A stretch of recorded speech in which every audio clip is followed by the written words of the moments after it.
কি গো, তুমি একলা এখানে দাঁড়িয়ে কি করছো? কিছু না। তুমি হঠাৎ এখানে? কি করব, সকালবেলা উঠে দেখি তুমি ঘরে নেই, বাইরেও তো দেখতে পেলাম না, তাই এদিকে আসলাম। যাও, তুমি ঘরে গিয়ে বসো, আমি এখনই আসছি। আচ্ছা, তুমি আমাকে একটা কথা বলো তো, সকাল সকাল তোমার মন খারাপ কেন? নিশ্চয়ই ঠাকুমা তোমাকে কিছু বলেছে। তার আর কি দোষ? সব দোষ তো আমার। আমি তোমাকে একটা সন্তানও দিতে পারছি না। দেখো গিন্নি, তুমি যে আমার বউ, এ বাড়িতে আমি যা বলবো তাই হবে। তুমি কারোর কথায় কান দিও না তো। যে যাই বলে বলুক, ঠাকুমা কদিনই বা বাঁচবে। ঠিক আছে, তুমি এখন যাও। ঠাকুমা দুজনকে একসাথে দেখে ফেললে আবার সমস্যা হবে।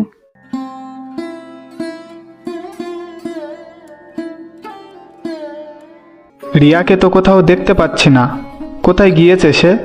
কোথায় আর যাবে, দেখ পুকুর পাড়ে গিয়ে গল্প করছে কিনা। ঠাম্মা, তুমি একটু থামবে? ওর নামে এসব কথা বলতে তোমার একটুও খারাপ লাগে না?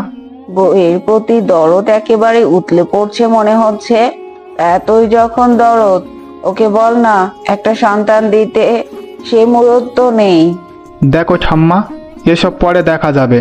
তুমি রিয়ার নামে আর কোনো বাজে কথা বলবে না। এত বড় বাড়িতে একটাও বাচ্চা কাচ্চা নেই, তোর এই সম্পত্তি কে ভোগ করবে? কেউ ভোগ করতে না পারলে গ্রামের মানুষের মাঝে বিলিয়ে দেব, তাতে সমস্যা কোথায়? এই তো হয়েছিস বাবার মতো দানবী, সব বিলিয়ে দিয়ে শেষে নিজে ভিক্ষে করে খাবি। এই বাড়ির সামনে থেকে যতদূর পর্যন্ত দেখা যায় সব জমি জায়গা আমাদেরই ছিল, তোর বাবা সবাইকে দান করে দিয়েছে। দেখো ঠাম্মা, তুমি কি মরবার পরে সঙ্গে করে কিছু নিয়ে যেতে পারবে? যদি নিয়ে যেতে না পারো, তাহলে এত সম্পত্তি নিয়ে কি করবে শুনি? এই জন্যই তো বলছি একটা বাচ্চা কাচ্চার দরকার এইসব ভোগ করার জন্য। আমি বলি কি দাদু ভাই, তুই আরেকটা বিয়ে কর। না ঠাম্মা, আমার দ্বারা আর বিয়ে করা সম্ভব নয়। রিয়া আমার প্রথম আর শেষ ভালোবাসা। কি গো, তুমি কাউকে কিছু না জানিয়ে কোথায় গিয়েছিলে শুনি? একটু মন্দিরে গিয়েছিলাম। আপনি ঘুমাচ্ছিলেন, তাই আপনাকে ডাকিনি। ঠিক আছে, তুমি গিয়ে খেয়ে নাও। না ঠাম্মা, আমার উপোস আছে, আমি খাবো না।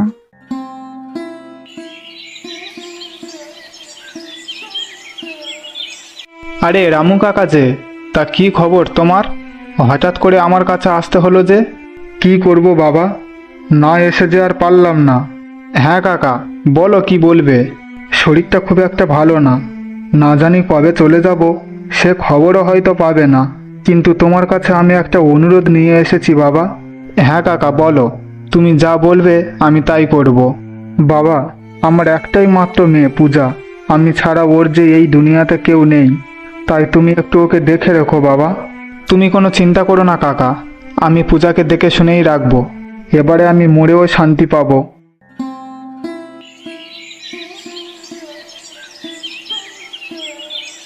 ঠাম্মা, রামু কাকা মারা যাবার পরে এই দুনিয়াতে ওর আর কেউ নেই, তাই আমি ওকে বিয়ে করেছি। খুব ভালো কাজ করেছিস দাদু ভাই। চল চল ঘরের ভেতরে চল, নতুন বিয়ে করে নিয়ে এসেছিস, বাইরে দাঁড়িয়ে থাকলে কি হবে? শোনো নতুন বউ, তুমি হলে এই বাড়ির গিন্নি, যত পারবে বড় বউকে এড়িয়ে চলবে। আসলে বড় বউ কিন্তু ভালো না। কেন ঠাম্মা, দিদি কি খুব খারাপ মানুষ? সে কথা আমি আর কি করে বলবো, মানুষকে দেখলে সবকিছু বোঝা যায়, তুইও দেখতে দেখতে বুঝতে পারবি। ওসব কথা ছাড়ুন তো, তার আগে আপনি বলুন আমার কাছে এসব কথা কেন বলছেন? আর এসব কথা বলে আপনারই বা লাভ কি? আমার আবার কিসের লাভ রে দিদি ভাই, দুদিন পরে তো মরেই যাব, কিন্তু লাভ তো তোমার।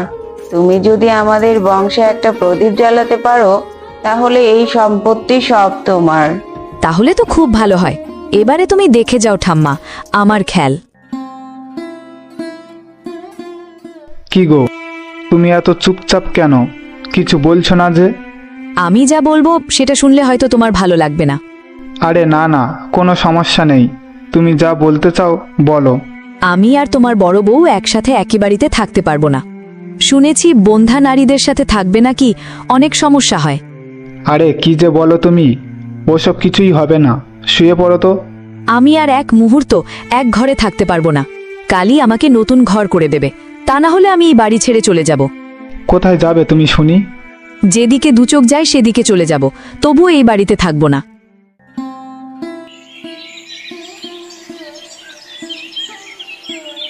কি রে ছোট, দুদিন হতে পারলো না এই বাড়িতে এসেছিস, এরই মধ্যে তোর মুখে এসব কি কথা শুনছি? আমি যা বলেছি ঠিকই বলেছি। এখন থেকে ওই ঘরে তুমি থাকবে আর এই ঘরে আমরা থাকব। আমি এ বাড়ির বড় বউ, তোর কথায় আমি কিছুই করতে পারবো না। যদি করতে হয় তাহলে আমি আমার স্বামীর কথা মতো করব। ঠিক আছে, তবে তাই হবে। দেখা যাক তোমার স্বামী তোমাকে কি বলে। সকাল হতে না হতে এসব কি হচ্ছে শুনি? কি আর হবে, তুমি তোমার বড় বউকে বলে দাও সে যেন কাল থেকে ওই পাশের ঘরে থাকে। আমাদের জন্যও রান্নাবান্না করতে হবে না। ওগো, এসব কি বলছে ও? আর তুমি কিছু বলছো না কেন? শোনো বড় গিন্নি, তুমি ওই পাশের ঘরেই থাকবে, বুঝতে পারছো তো, নতুন বিয়ে করেছি। একটা সন্তান দেবার মুরদ নেই, আবার কত ঢং।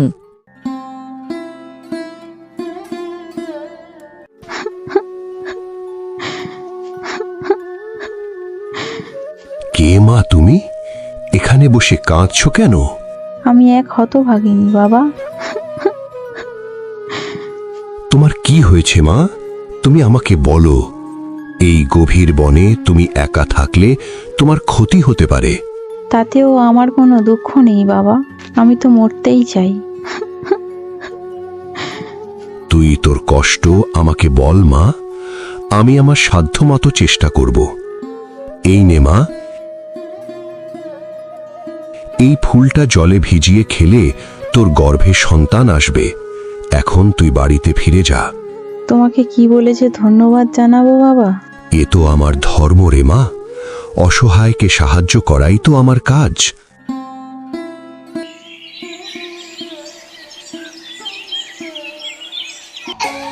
ও বড় বৌমা, তোমার ছেলেকে একটু আমার কোলে দাও না।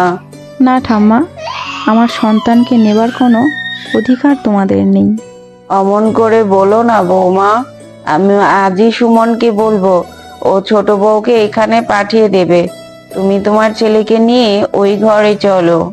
না ঠাম্মা, আমি একবার ওই ঘর থেকে এখানে এসেছি যখন, আর কোনোদিনই ওই ঘরে ফিরে যেতে পারবো না। এখন এই ঘরই আমার সংসার, আমার সব কিছু। আমি আমার ছেলেকে নিয়ে এই ঘরেই থাকবো। আমি একটা মেয়ে হয়ে আর একটা মেয়ের সর্বনাশ কিছুতেই করতে পারবো না। আমাকে তুমি ক্ষমা করে দাও দিদি, আমি এই বুড়ির কথা মতো তোমার সাথে অনেক অন্যায় করেছি। আমাকে তুমি ক্ষমা করে দাও। তোর কি দোষ বল? দোষ তো আমাদের কপালের, তা না হলে কি আমাদের সাথে এমনটা হতো? যা হয়ে গেছে সব ভুলে আমরা কি এখন থেকে একসাথে থাকতে পারি না দিদি? কি কি বললি তুই আমাকে? দিদি বলে ডাকলি তুই আমাকে?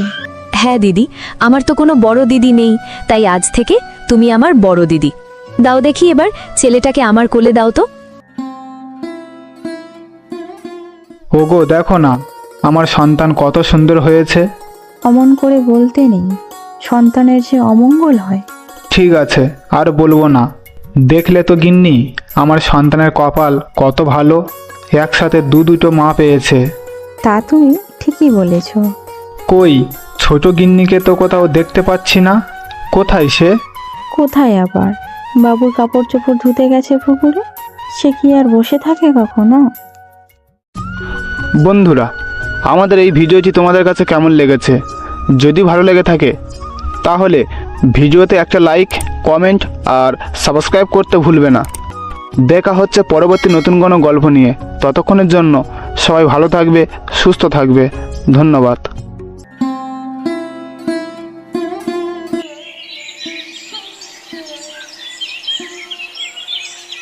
দাদা বৌদিদের কথা খুব মনে পড়ছে, বুঝলে? তোমার দাদা তো আমাদেরকে ওই বাড়িতে যেতে নিষেধ করেছে। কিন্তু আমার বৌদিরা আমাকে অনেক ভালোবাসে। ভালোবাসলে কি আর করবে বলো? তাদের কথাই তো আর তুমি ওই বাড়িতে যেতে পারবে না। তুমি দেখো, তারা একদিন আমাদেরকে ঠিকই মেনে নেবে। মেনে নিলে তো ভালো হবে, আমিও তো সেটাই চাই। আচ্ছা তুমি থাকো, আমি কাজে গেলাম, আমার দেরি হয়ে যাচ্ছে। আচ্ছা শোনো, আমি একটু গ্রামে যাব। তোমার একা একা গ্রামে যাওয়া ঠিক হবে না, আমি কাজ থেকে ফিরে এসে তোমাকে নিয়ে যাব।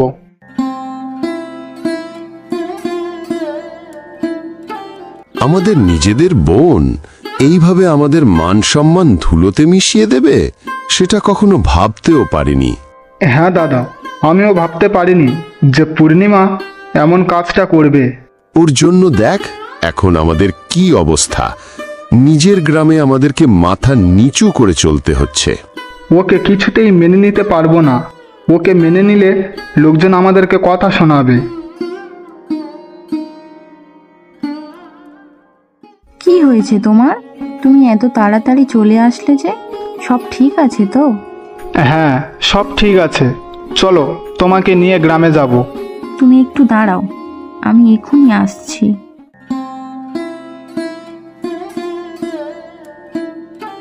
চলো বাইরে দাঁড়িয়ে না থেকে বাড়ির ভেতরে যাই।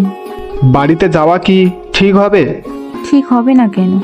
আর তাছাড়া এখন এই সময় দাদারা কেউ বাড়িতে থাকে না, আমরা বৌদিদের সাথে দেখা করে চলে আসব। আচ্ছা ঠিক আছে, চলো তাহলে।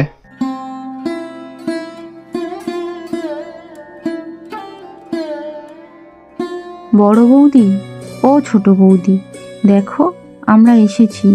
আরে পূর্ণিমা, সুমন, কেমন আছো তোমরা? আমরা খুব ভালো আছি বৌদি, কিন্তু তোমাদের কথা খুব মনে পড়ে। তোমরা কি আমার উপরে খুব রেগে আছো? তোমাদের রাগ করাটাই স্বাভাবিক, কিন্তু তোমরা তো জানো আমার আর সুমনের ব্যাপারে। আমি সুমনকে ছেড়ে কিভাবে ওই বুড়ো মোড়লটাকে বিয়ে করতাম বলো? না রে, আমরা তোর ওপরে একটু রেগে নেই।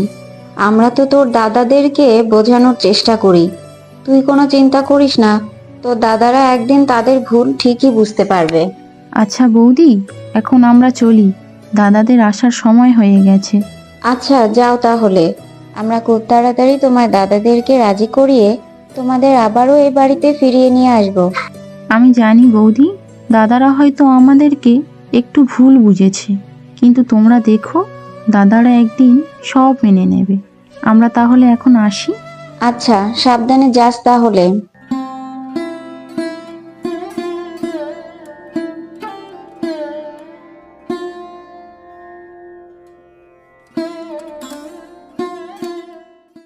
আরে আরে, এটা আমি কি দেখলাম? জীবনের বোন জামাইকে সাথে করে নিয়ে বাড়িতে ফিরে এসেছে। আমি যাই, এক্ষুনি খবরটা মোড়ল মশাইকে দিয়ে আসি।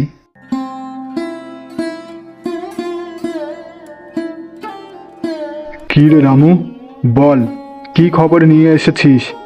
বলছিলাম বাবু, জীবনের বোন ওর বরকে সাথে করে নিয়ে জীবনদের বাড়িতে এসেছিল।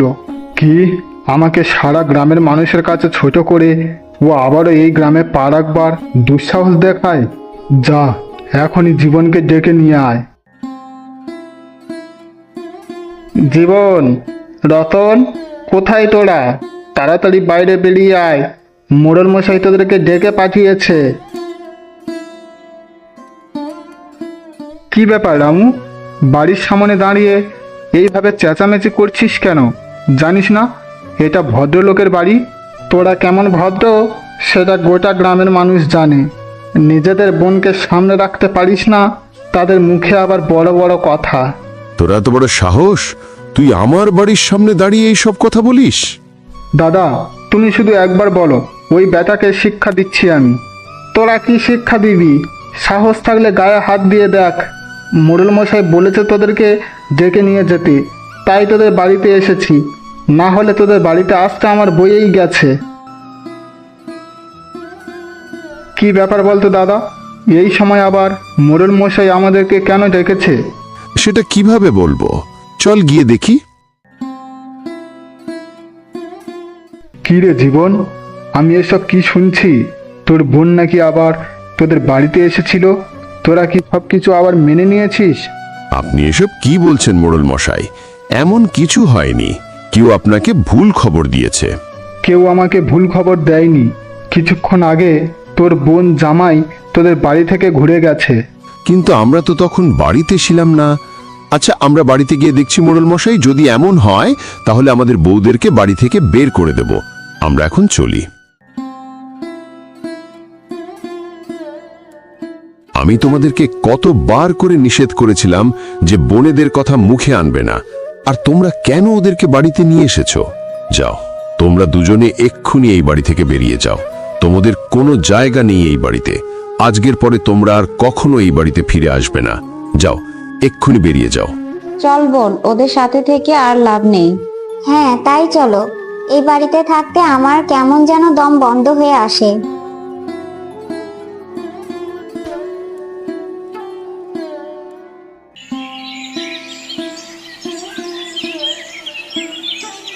দাদা, আমি তোকে কোনো দিনই কোনো কথাই বলিনি।